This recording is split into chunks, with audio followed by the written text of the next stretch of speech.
Hello friends, मैं राहुल राज आप सभी का स्वागत करता हूं मेरे यूट्यूब चैनल लीगल राहुल में, जहां मैं लॉ से जुड़े हुए सारे टॉपिक्स को बहुत ही सिंप्लीफाइड और इजी वे में आपको समझाने की कोशिश करता हूं ताकि लॉ की पढ़ाई आपके लिए आसान हो सके।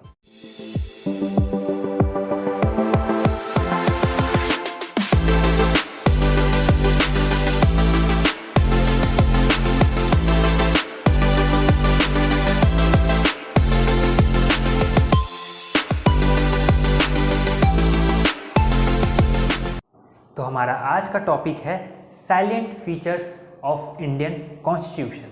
तो आइए देखते हैं। जैसा कि हम लोग जानते हैं, हमारा इंडियन कॉन्स्टिट्यूशन 26 जनवरी 1950 को लागू हुआ था। तो सबसे पहले हमें ये जानने की ज़रूरत है, आखिर कॉन्स्टिट्यूशन कहते किसको हैं। A constitution means a document having a special legal sanctity which sets out the framework and the principal functions of the organs of the government of a state and declare the principal governing operations of those organs। इसका मतलब क्या है कि constitution जो है वह एक set करता है आउटलाइन, एक फ्रेमवर्क, एक सेट ऑफ प्रिंसिपल्स, एक सिद्धांत, एक फ्रेमवर्क कि आखिर किस तरीके से एक स्टेट में कोई भी ऑर्गेन या गवर्नमेंट काम कैसे करेगी। तो वो सारे के सारे रूल्स को, एक दायरे को, एक आम नागरिक से लेकर के एक प्राइम मिनिस्टर तक हर कोई एक दायरे के अंदर बंधा हुआ है। वो सारे प्रिंसिपल्स, वो सारे फ्रेमवर्क, सेट ऑफ रूल्स, वो एक लीगल डॉक्यूमेंट में लिखे हुए हैं। इसे ही कॉन्स्टिट्यूशन कहते हैं। तो बेसिकली सारे के सारे प्रिंसिपल्स और सेट ऑफ रूल्स कॉन्स्टिट्यूशन में दिए गए हैं, जिससे कि कोई भी कंट्री, गवर्नमेंट या ऑर्गेन या पार्ट ऑफ ऑर्गेन या फिर एक आम आदमी भी सब कुछ गवर्न होता है।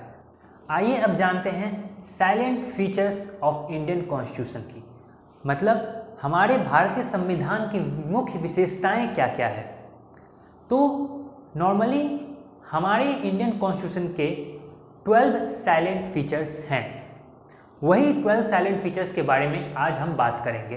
देखिए, एक साइलेंट फीचर्स के ऊपर एक डेडिकेटेड वीडियो बनाया जा सकता है, बट उससे वीडियो काफ़ी लंबी हो जाएगी और आपको काफ़ी ज़्यादा बोरियत महसूस होगी पढ़ने में। इसीलिए मैंने इस वीडियो को शॉर्ट एंड क्रिस्प रखा है। सिर्फ पॉइंट टू पॉइंट मैं हर एक साइलेंट फीचर्स को डिस्कस करते जाऊँगा ताकि आपको सारा का सारा कॉन्सेप्ट क्लियर हो सके। सबसे पहले हम लोग जानते हैं कि वो 12 साइलेंट फीचर्स है क्या क्या। Number 1, the lengthiest constitution in the world. Number 2, the parliamentary form of government. Number 3, unique blend of rigidity and flexibility. Number 4, fundamental rights. Number 5, directive principles of state policy. Number 6, a federation with strong centralizing tendency. Number 7, adult suffrage. Number 8, an independent judiciary. Number 9, a secular state. Number 10, single citizenship. Number 11, fundamental duties. And number 12, judicial review. ये हैं हमारे 12 salient features of Indian constitution. अब एक एक करके सबको discuss करेंगे ताकि एक एक का कॉन्सेप्ट क्लियर हो सके। सबसे पहला, the lengthiest constitution in the world. हमारा जो इंडियन कॉन्स्टिट्यूशन है वो सबसे ज़्यादा बड़ा lengthiest written constitution in the world है। अमेरिकन कॉन्स्टिट्यूशन में 7 आर्टिकल्स हैं, ऑस्ट्रेलियन कॉन्स्टिट्यूशन में 128 आर्टिकल्स हैं, कनाडियन कॉन्स्टिट्यूशन में 147 आर्टिकल्स हैं, वहीं हमारे इंडियन कॉन्स्टिट्यूशन में 395 आर्टिकल्स हैं। तो ये इसलिए हमारे जो इंडियन कॉन्स्टिट्यूशन है वो वर्ल्ड का सबसे ज़्यादा, सबसे बड़ा लिखा हुआ रिटन कॉन्स्टिट्यूशन है, सबसे lengthiest written constitution in the world, इसलिए इसे कहा जाता है। आइए देखते हैं हम दूसरे साइलेंट फीचर्स को। दूसरा साइलेंट फीचर है पार्लियामेंट्री फॉर्म ऑफ गवर्नमेंट। देखिए, जिस भी कंट्री में डेमोक्रेसी होती है वहाँ 2 टाइप के गवर्नमेंट होते हैं, या तो पार्लियामेंट्री फॉर्म ऑफ गवर्नमेंट या प्रेसिडेंशियल फॉर्म ऑफ गवर्नमेंट। तो हमारे इंडिया में पार्लियामेंट्री फॉर्म ऑफ गवर्नमेंट है, जबकि यूनाइटेड स्टेट्स ऑफ अमेरिका में प्रेसिडेंशियल फॉर्म ऑफ गवर्नमेंट है। तो पार्लियामेंट्री फॉर्म ऑफ गवर्नमेंट में क्या होता है, 2 हेड होते हैं, पहला रियल हेड, दूसरा नॉमिनल हेड। तो हमारे यहाँ रियल हेड कौन है, prime minister. Real head parliamentary form of government में हमेशा रियल हेड प्राइम मिनिस्टर को दिया जाता है, जबकि नॉमिनल हेड प्रेसिडेंट को कॉन्स्टिट्यूशनल हेड भी कहा जाता है। तो जो सारे डिसीजंस होते हैं वो रियल हेड के द्वारा लिए जाते हैं, और जो नॉमिनल हेड है वो बस साइनिंग अथॉरिटी होती है, उन्हें बस साइन करना होता है। Prime minister with the help of council of ministers सारे डिसीजंस लेते हैं पार्लियामेंट्री फॉर्म ऑफ गवर्नमेंट में, इसीलिए वो रियल हेड कहलाते हैं। तो इंडिया में पार्लियामेंट्री फॉर्म ऑफ गवर्नमेंट है। अब हमारा तीसरा साइलेंट फीचर्स है unique blend of rigidity and flexibility. देखिए, सबसे पहले हमें जानने की ज़रूरत है ये 2 टर्म जो इसमें आए हैं, रिजिड और फ्लेक्सिबल। तो रिजिड किसको कहते हैं, रिजिड उसे कहते हैं जो कि आसानी से बदला ना जा सके, नॉट ईजी टू चेंज। और फ्लेक्सिबल किसे कहते हैं, इजीली उसमें चेंजेस लाया जा सके। तो जनरली जो होता है, जितना भी रिटन कॉन्स्टिट्यूशन है वह रिजिड होता है, इसका मतलब उसमें इजीली चेंज नहीं किया जा सकता है। लेकिन हमारा कॉन्स्टिट्यूशन रिजिड भी है और फ्लेक्सिबल भी है। ऐसा कैसे है, तो फ्यू प्रोविजंस को छोड़ करके, कुछ प्रोविजंस को छोड़ करके हमारे जितने भी प्रोविजंस हैं वो स्पेशल मेजॉरिटी ऑफ पार्लियामेंट के द्वारा अमेंड किए जा सकते हैं। इसीलिए हमारे इंडियन कॉन्स्टिट्यूशन को कहा जाता है यूनिक ब्लेंड मतलब मिक्सचर। ओके, एक अनूठा मिक्सचर रिजिडिटी का और फ्लेक्सिबिलिटी का, मतलब एक ऐसा मिक्सचर है जो रिजिड तो है ही क्योंकि रिटन कॉन्स्टिट्यूशन है, और फ्लेक्सिबल भी है, मतलब कुछ प्रोविजंस को अगर छोड़ दिया जाए, कुछ प्रोविजंस की बात अगर हम ना करें तो वो चेंज भी किया जा सकता है। इसीलिए दोनों का ब्लेंड है, दोनों का मिक्सचर है। हमारा अगला साइलेंट फीचर्स है फंडामेंटल राइट्स। इसके बारे में आप सभी ने कभी ना कभी कहीं ना कहीं तो ज़रूर सुना होगा और जानते भी होंगे।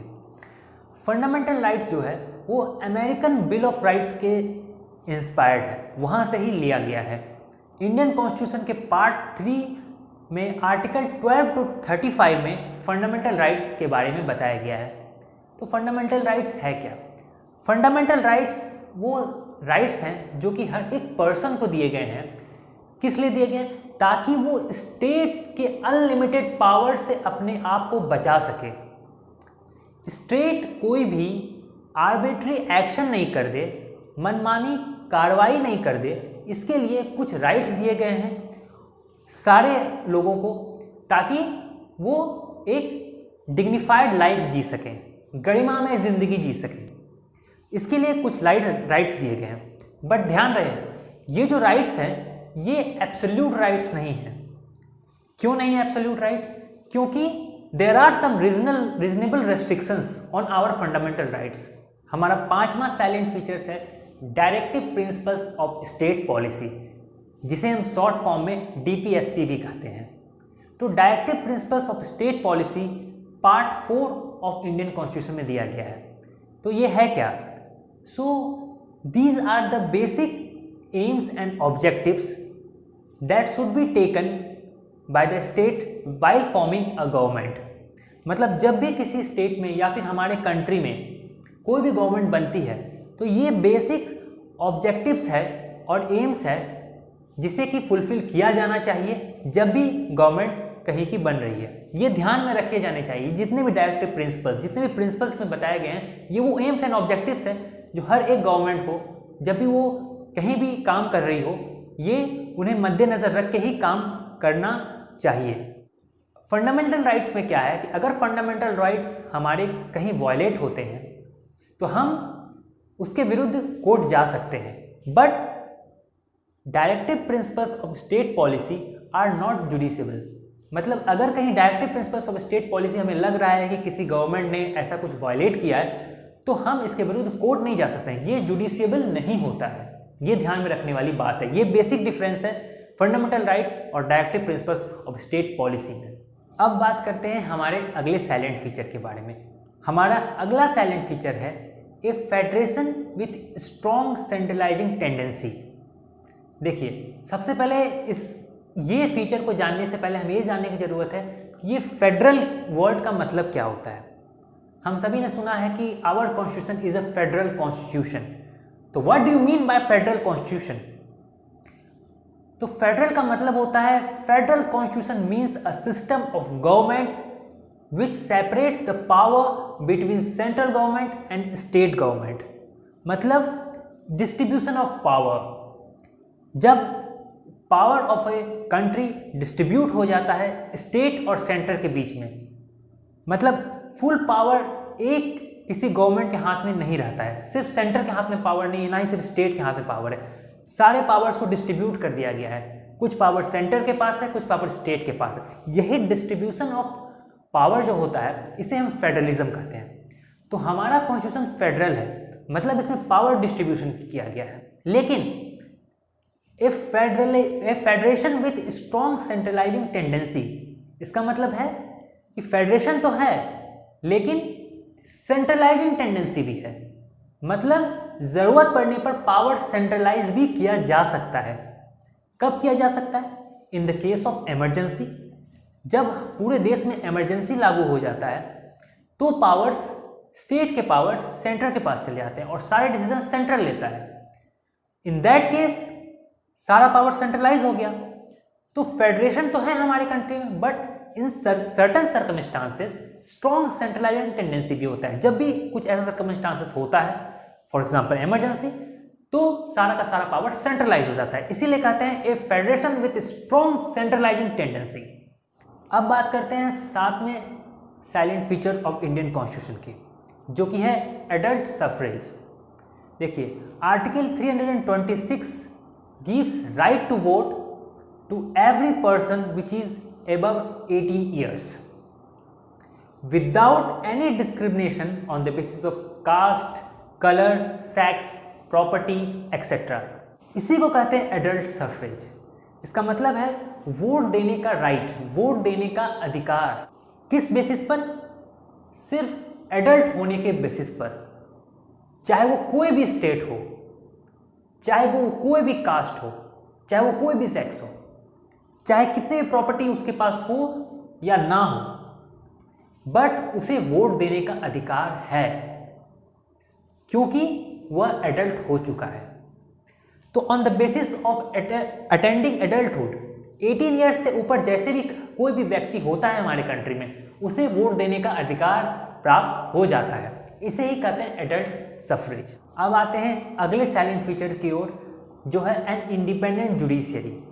देखिए, हम सभी को पता है कि हमें फंडामेंटल राइट्स मिले हुए हैं, लेकिन तब क्या जब हमारे फंडामेंटल राइट्स वॉयलेट हो जाएं, तब हम कहाँ जाएंगे? उस आप सभी का जवाब होगा जुडिशियल सिस्टम के पास, है ना।